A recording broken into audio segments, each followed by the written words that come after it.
জাতীয় ঐক্যমত্য কমিশনের সাথে আজ তৃতীয় দিনের মতো বৈঠক চলছে বিএনপির। বেলা 11:15 জাতীয় সংসদ ভবনের এলটি হলে বৈঠক শুরু হয়।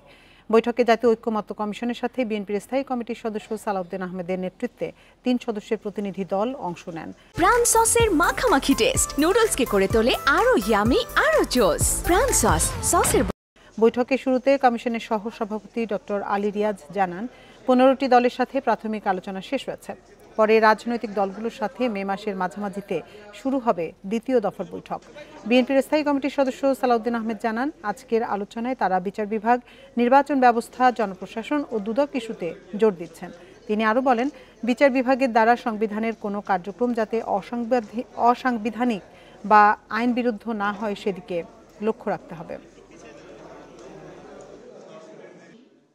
বিচার বিভাগের স্বাধীনতায় সম্পূর্ণ স্বাধীনতায় আমরা বিশ্বাসী এবং সেটা আমরা বাস্তবায়ন করার অঙ্গীকার আছে। তবে আমি বিচার বিভাগকে সুপ্রিম কোর্টের সংশ্লিষ্ট সকল উদ্যোগকে যাতে আইনানুগ এবং সাংবিধানিক প্রক্রিয়ায় যায় সেটার আহ্বান জানাব। এ নিয়ে বিস্তারিত জানাতে জাতীয় সংসদ ভবন থেকে আমাদের সাথে যোগ দিচ্ছেন সহকর্মী জাহানারা পারভিন। জাহানারা পারভিন, কিছুক্ষণ আগে তো আলোচনার বিরতিতে সাংবাদিকদের সাথে কথা বলেছেন বিএনপির স্থায়ী কমিটির সদস্য সালাউদ্দিন আহমেদ। তিনি কি জানিয়েছেন আমাদের বিস্তারিত জানাবেন।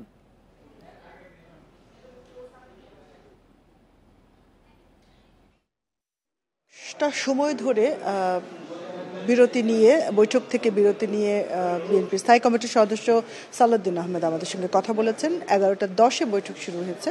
তিনি 1:30টার দিকে এসে কথা বলেছেন, অনেকগুলো বিষয় নিয়ে কথা বলেছেন এবং একটা বড় পরিসরে তিনি জানিয়েছেন আজকের বিষয় নিয়ে। এবং একটু আগে বৈঠক আবার শুরু হয়েছে। মূল যে কথাটা বিচার বিভাগ নিয়ে মূলত আজকে আলোচনা হয়েছে, যেটা আমার কাছে মনে হয়েছে বিচারপতি নিয়োগের ক্ষেত্রে কমিশনের প্রস্তাবনা ছিল যে সবচেয়ে যিনি সিনিয়র বিচারক তিনি বিচারপতি হবেন, কিন্তু বিএনপি এটার সঙ্গে একমত হয়নি। আসলে একমত হওয়া না হওয়ার বিষয়গুলো সংখ্যা দিয়ে উনি বলেননি। উনি বলেছেন অনেকগুলো বিষয়ে বিএনপি একমত হয়েছে এবং বিচার বিভাগের সংস্কার নিয়ে অনেকগুলো বিষয় নিয়ে বিএনপি একমত নয়। বিচারপতি নিয়োগের যে বিষয়টা কমিশন বলেছে যে সবচেয়ে যে সিনিয়র বিচারক তিনি বিচারপতি হবেন, কিন্তু বিএনপি বলছে যে এরকম হওয়া উচিত না। বিএনপির প্রস্তাবনা হচ্ছে যে 3 জন সিনিয়র বিচারকের একটা প্যানেল তৈরি করা যেতে পারে।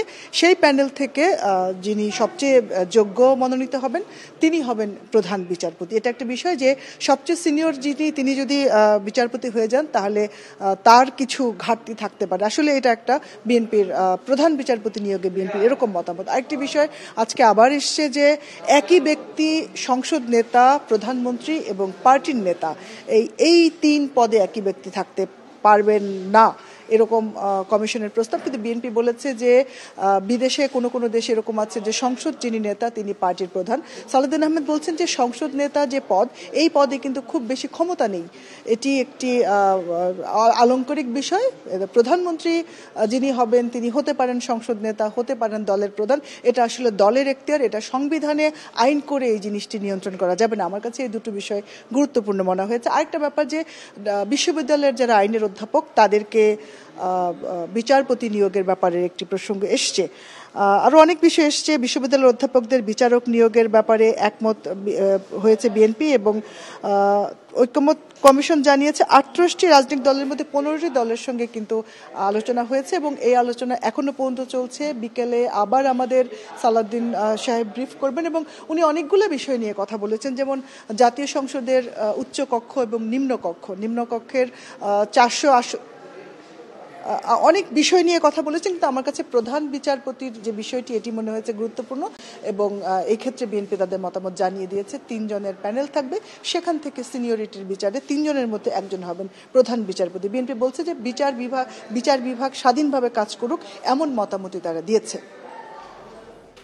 জাতীয় সংসদ ভবন থেকে সবশেষ তথ্য জানাচ্ছিলেন সহকর্মী জাহানারা পারভিন।